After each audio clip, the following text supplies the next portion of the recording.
you're doing well today. Oh gosh, my air conditioning. Otherwise it makes too much noise.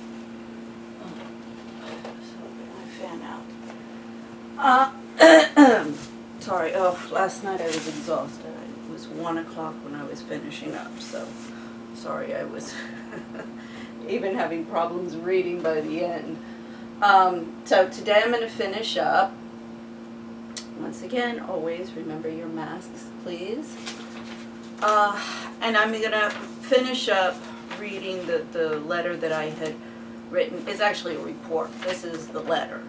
And I think the report is one of my, I think his was kind of short, like 50 pages. As I say, I know I'm at the point where I know they're just going to play the ignore till she goes away game. So I'm putting it in for posterity. This is why, you know, lawyers out there, I need a lawyer. And I mean, now I need a whole team of lawyers, army of lawyers, but who believe in the Constitution, who believe in the rule of law, and are not just out there to stuff their pockets. I mean, the quantity of lawyers, this is when I went through the DC landlord-tenant courts. I mean, I kept on telling the lawyers of the landlord, I said, what you're doing is illegal. It was a disjoint liability thing. I'm like, you can't, I kept on trying to explain. I mean, this is 101 law that I learned. If you try and put something in a contract that is illegal, you know, like go and kill somebody, you can't contract that in a contract. It would be used against you as evidence. But, you know, any type of thing that you want to try and you know, get more and more and more and more whatever, but that you want to put some term in there that is fundamentally against the law, well, it is null and void from the moment it hits the paper. That's why when they put it at on those contracts, it's at the end, written in, and it has no legal standing. And this is what I kept on trying to explain to the stupid lawyers. I said, this has no legal standing, this is ridiculous. You should be advising your client that she better back off, because I know what I'm talking about. I mean, the second letter, because the first one they didn't read, so I said, oh, okay, you want to play that game, so here's another one that really throws you into hot water. So, you know, it's the game, and everybody in the cesspool here thinks they've grappled up to the top, and they're protected, and the games will, you know, stay forever. I was watching, well, I was the Monarchs, all these monarchs that have fallen. So, you know, you only stay at the top of the heap as long as everybody below you allows you to stay there. But if you get too pissed off, well, then you get toppled. And if you're lucky, you don't get assassinated.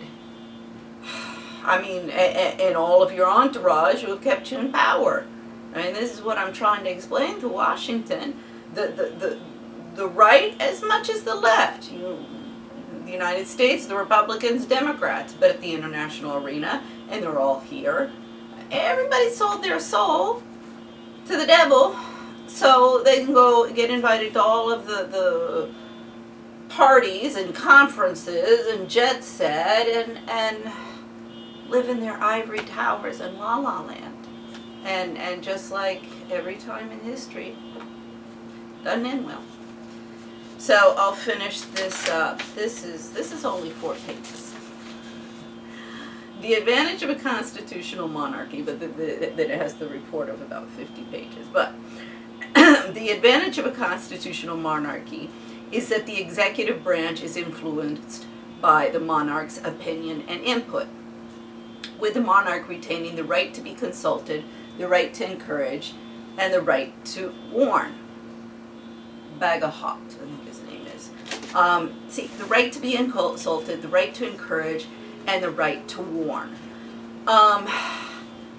this gets into a lot. I mean, this actually goes back to the year that I was president of Bogotá, in Bogotá, Colombia. And it was Ingrid Betancourt. I was the incoming president. Oh, Lord. You want to talk about the Roman, Empire, vicious vipers woman and all the intrigue and court intrigue. I mean, see, that's the same game that everybody's playing. And these nouveau-riche, they climb up and they think that that's what being, part of the ruling elite is all about. And anyway, so Ingrid had just launched her book. Well, she'd launched her book in Paris and done this fabulous job. She was all over Marie Claire and Samana in Spain, and it was a very, very great, I mean, really excellent job in social media and getting out and using her connections in France, because she never would have gotten that coverage in Colombia. So it was a very brilliant strategy. Then she comes to Colombia, and I went to her. First it was the book signing, because she came out with the book in Spanish, and she launched it there, and I went to that. I think I was the only one. I went with the principal of my kid's school, the lower level. We were friends, and I think he and I were the only ones who actually went to, at least to the French community that we knew. And then I went to when she launched her presidential campaign. And I walked in, and she had, she was there at the table, this long table with all of the FARC, I mean, kind of reminiscent of the Last Supper type thing, with all of the FARC people and the guerrilla and everything, paper, life-size images of how she was going to negotiate. My thing was, well, isn't that what Pastrana has been trying to do? And everybody's criticizing because he just gave away, the size of Switzerland, the guerrilla, and that was, nobody could travel, and it was not a success. And Ingrid even talks about this in her book, even Silence Has End, that when she was in the jungle, how these guys were not, egalitarian or libertarian. They act like frickin' queens and kings, and they were everybody kissing everybody's ass, or you could get shot. So anyway, I was supportive of Ingrid. And I was the incoming president, the outgoing president, before I even said a word to propose anything, because God forbid I ever proposed anything. I was like, God, at least when I get in president, hopefully I can start implementing stuff. Then everybody got enough fights, cat fights, so that didn't happen. But I agreed with Ingrid's platform of peace and combating judicial corruption. That was, it was corruption, but it was a lot focused as well on judicial corruption, and that's what I'm doing as well, peace and judicial corruption. So I went to I forget her name now, the outgoing president, and I said, well, I'd be interested, could I put together, because we organize stuff all of the time, and I usually just did the children's manual arts thing several times a year. And so I said, could I put together and ask Ingrid if she'd be interested in speaking to the French expat community in French, and she has the book, she's doing her campaign here, and oh yeah, that's a great idea. So I go to Astrid, and I talk to Astrid, and she says, oh yeah, that would be great. So then, in the board meeting, the following board meeting, maybe a week later or something. Oh my Lord. No way. How could you even think of this? We're getting into interfering in the political process in Colombia. We are a, non-political, we're apolitical nonprofit. We can't do any of this, can't get near it. And I was floored. I was like, my God, ladies, I'm not proposing a $10,000 a plate dinner like anybody. With these cheapskates, we couldn't even get them to pay like $80. It wasn't even $80 at that point because it kept on fluctuating. I think that at point would have been like $50 for a 3-course gala dinner. I was like, $10,000 plate, because that's what they do in the United States. I guess it was not quite so expensive perhaps in France, and definitely less expensive in Bogota, but that's the game. I said, I'm proposing. She's got a bestseller book in France. She's all over in the magazines. You know, she has a platform of peace and combating judicial corruption. There's nothing, you know, wacko about that. And all I'm doing is offering because also she can do it in French, and the French people who maybe don't understand the Spanish here can understand more about and to be interested, because it is important that expats take an interest in the I mean they always get, I mean, the corporate expats and the diplomatic expats, they become part of that ruling elite 10%ers of any country they go into, and it's usually the capitals or the larger cities. And even, you know, I don't know, missionaries and aid workers, they do have a, how shall I say it, kind of the connection with the ground, the really poor and problematic, and the ruling elite, because that's who their donors are, and that does provide. This is where the ruling elite women came in before. They used to guide society with the priest, I mean the religious leaders, and you know the rich women, it would be the it's organized, sorry. I was baptized Catholic, but I really have never gone to church. I felt that I've been an agnostic most of my life, just because I couldn't ever believe that God would make all of these institutions so hypocritical and do so many atrocities. So anyway, with Ingrid, this was, it was over the top. I couldn't believe it, and I said, oh my God, somebody needs to give these women a civics class. They don't understand anything about what your role is. You know, I'll play this again another time with the IMF Family Association. The assistant, she was reading from the archives back in, I don't know, 1960s or something, the things that wives had to do, and one of it was social climbing. I'm like, of course. What do you think everybody's doing in the workplace by themselves? I said before, there was at least a little dignity, because the women did that off with their luncheons and getting involved in this committee or that committee and this charity or that charity.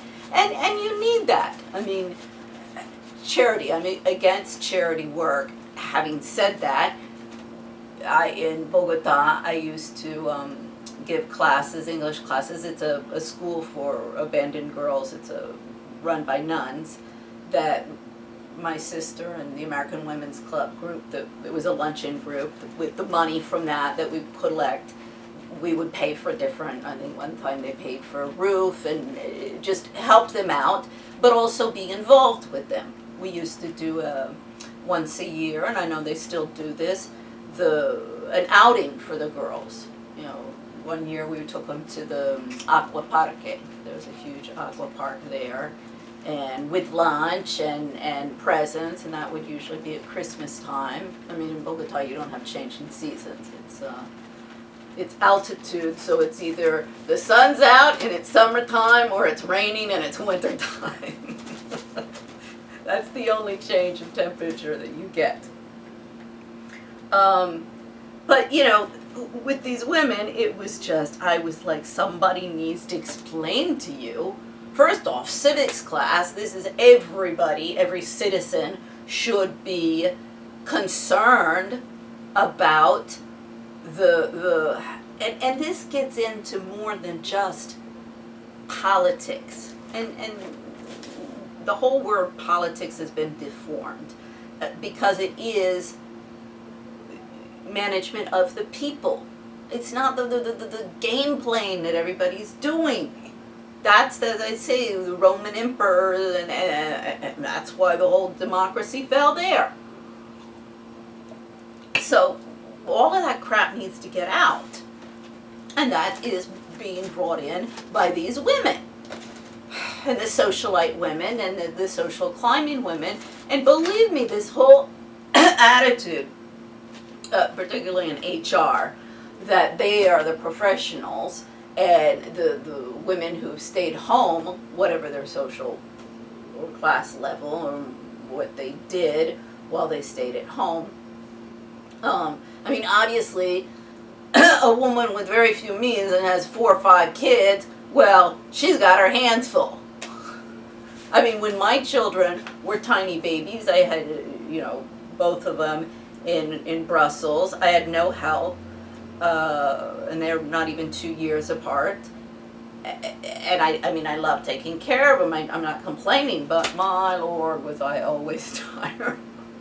One time my ex said, where's the woman with all the energy that I married? And I'm like, see those 2 over there? That's where it is. Believe me,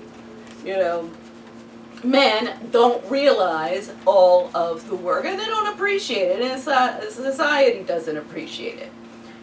So, anyway, the ruling elite women who, come into power, however, whether it be the diplomatic or the corporate, and that's got to be broken up, they do have a lot of power. I mean, Federation of American Women's Club overseas. I am so angry with all of the consequences of their covering up. I think I already talked about the project at Berkeley, the Hague Convention Domestic Violence Project. I mean, it's just, it's a cesspool. I can't even, I keep on going back to this, and I just have name after name after name, because this is just an outline, if you will, of all of the people who are responsible for all of this. So, let me go back to what I was reading on the, John Dickinson and the monarchy and the founding fathers, and what a monarchy is. As I say, the right to be consulted, the right to encourage, and the right to warn. I mean, that's, as I say, like with Ingrid, all I was doing was, yes, I'm interested in fighting corruption and peace in this country, because I live here too. And I want to hear what you have to say. Everybody who goes to living in another country should be listening to what the politicians are saying and take an interest. That doesn't mean you're taking an active role, or your organization is going to fundraise for the people or anything like that, but you should be taking an interest. And that's what monarchs, a good monarch is interested in his people. Or her people. I was watching Elizabeth I and her sister Mary. See? 2 other women who were monarchs. The advantage of the executive branch, and Elizabeth II also, the advantage of the executive branch, whose head enjoys lifetime incumbency, is that their perspective of the socioeconomic challenges facing a nation or world are far different than an executive led by term presidencies, whose incumbency is limited to a maximum of 8 or so years.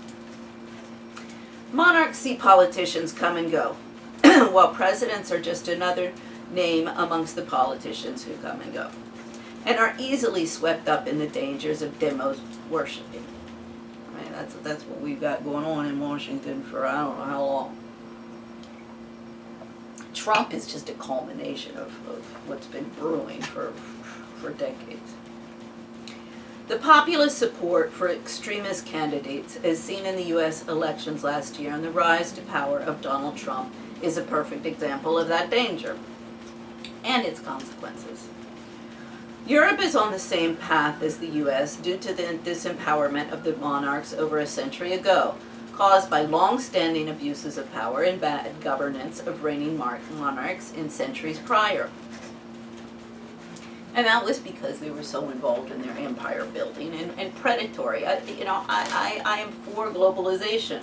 My organization is called Global Expats. But I am for a globalization that is not predatory and exploitative, and it can be done. I got a whole blueprint with my Global Expats project for it. I mean, I got a plan. A lot of people don't like it, but... Man's quest for a just and sustainable form of government is still very much a work in process.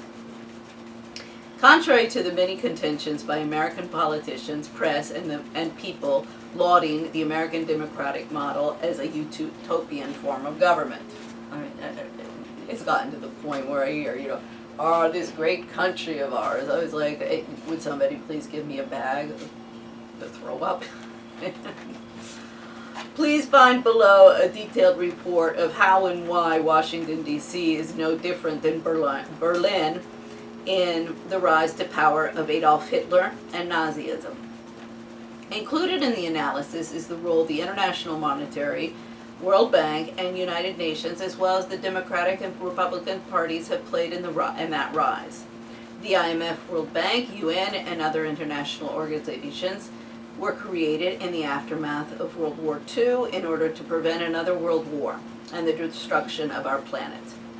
However, instead of fulfilling this mission, they have been and are assuring the demise of the planet in another world war through global warming or both.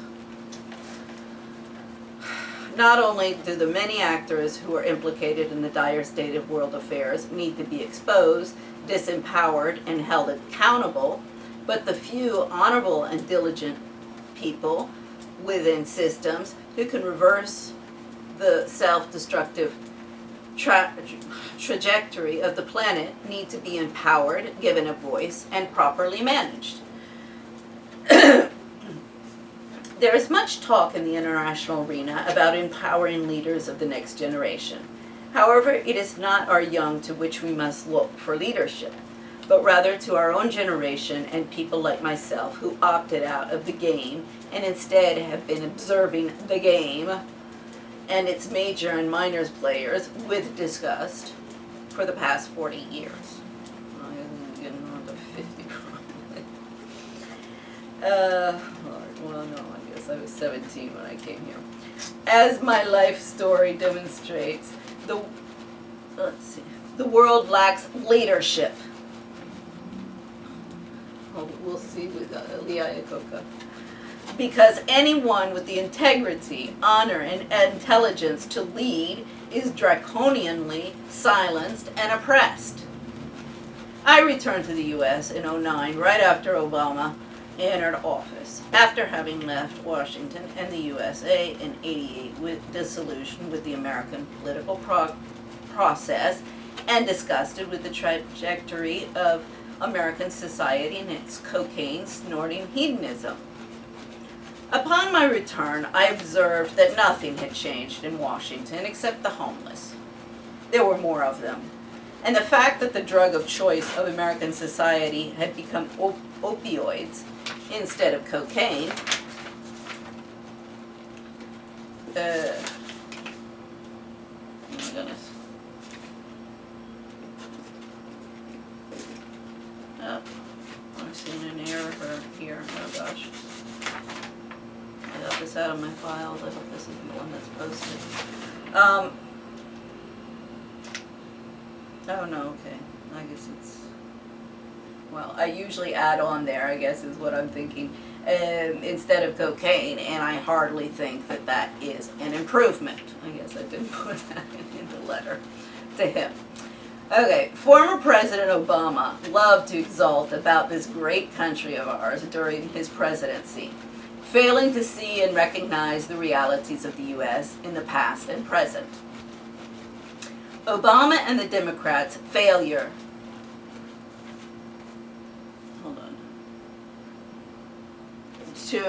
to recognize and address the many socioeconomic problems in the U.S. during his presidency is in large part responsible for Donald Trump winning the U.S. elections.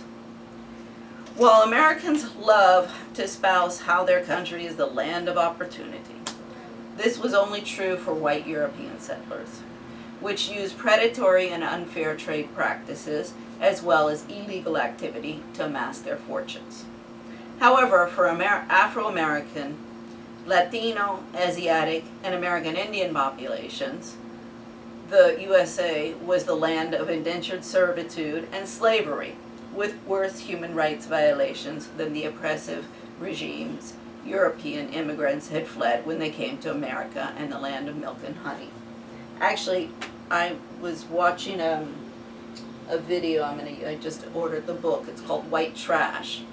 And it wasn't, there were groups of whites that were also at the bottom of the, and that one of the points that the woman made in her place, it's a woman who wrote the book, was that the real reason that slavery didn't expand into the West, again, not over a moral issue, it was an economic issue. That's where all of the white trash was being sent, and she made the point that the British had done that. I mean, it was done much bigger scale of sending all of their prisoners to Australia. You know, the unwanted, the untouchables, and anything problem, just move them out of the neighborhood. We see that all the time. No, we've cleaned up 14th Street here, or we've cleaned up parts of Northeast, Southeast, and now the whites can live there, and the blacks without getting shot. But I'm like, you haven't cleaned up the problem, you just displaced it. So, you know, that's what we always do, just move them to another neighborhood, move them to another neighborhood. So the whites, the white trash, and these were the vagabonds she talks about in the, what is she else calls them? Anyway, they were transients. The squatters was the word I'm looking for. So they were transient. The solution was just move them out west, move them out west. So they didn't want the slavery there to compete with these white people getting a job. Because how do you keep them out there and give them enough jobs? So that was the real reason that slavery didn't expand into the West. Let's see. My family's battles against oppressive and the predatory paradigm that has dominated societies for over 4,000 years, as stated, dates back to the early Puritan movement in England during the reign of Elizabeth I. It also includes John Paul Jones, father of the American Navy, in addition to John Dickinson during the American Revolution, which the presentations I did previously, or the videos. Winston Churchill during World War II, and actually Winston Churchill, I still have a lot of research to do there. But Winston Churchill, a lot of the policies that he supported, because he was a real imperialist, actually helped bring on the World War II. And I'm talking about economic ones as well as the military. And as I say, I still have a lot of research and a lot of questions there, but I mean, it's not on my priority. My grandfather during Jim Crow, and my father, William C. Wilcox, MD, in his lifelong denouncement of the predatory healthcare system in the USA. And my poor father, he just passed away from COVID. And his specialty, I mean, this is just one of the things that's angering me so much, so much. His specialty has been in thrombosis, and the treatment of thrombosis, and he was very famous for this. His work in the 60s and 70s. He's on LinkedIn. I have a profile for him there, and I am trying to find people within the medical community to look at it, because, let's see, here it is. Because I'm seeing a lot of things with the COVID, you know, the thrombolytic hands. I have some on my slides here. The gangrene hands. I don't know if we'll be able to see it here. Let's see.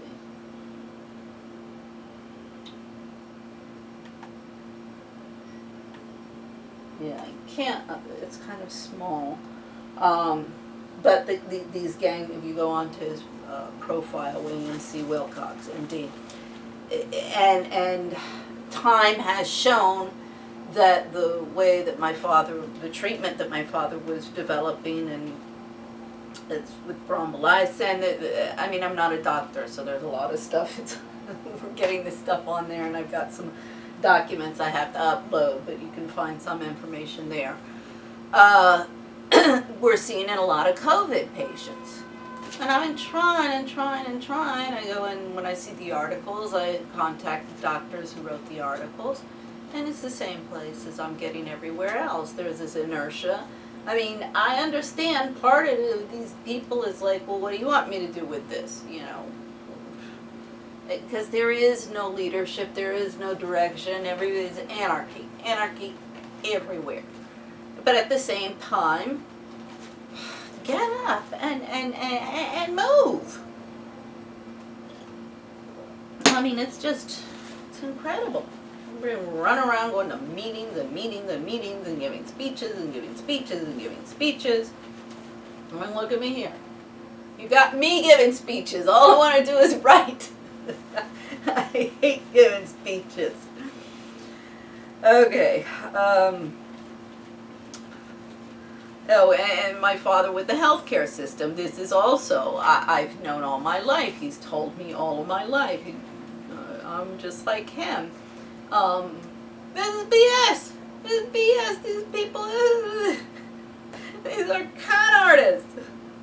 I used to call them the Philistines. You know, they invite the Philistines. So it appears at present that not only have I inherited the intelligence and foresight of my forefathers, but also the honor and integrity to challenge and stand up to a status quo of oppression and tyranny, even when faced with great pressure by those in power to silence and destroy me. I mean, Washington's supposed to be this great democracy, you know, freedom of speech, liberty, and the pursuit of happiness for all, and blah, blah, blah, blah. And anybody who wants to espouse that, oh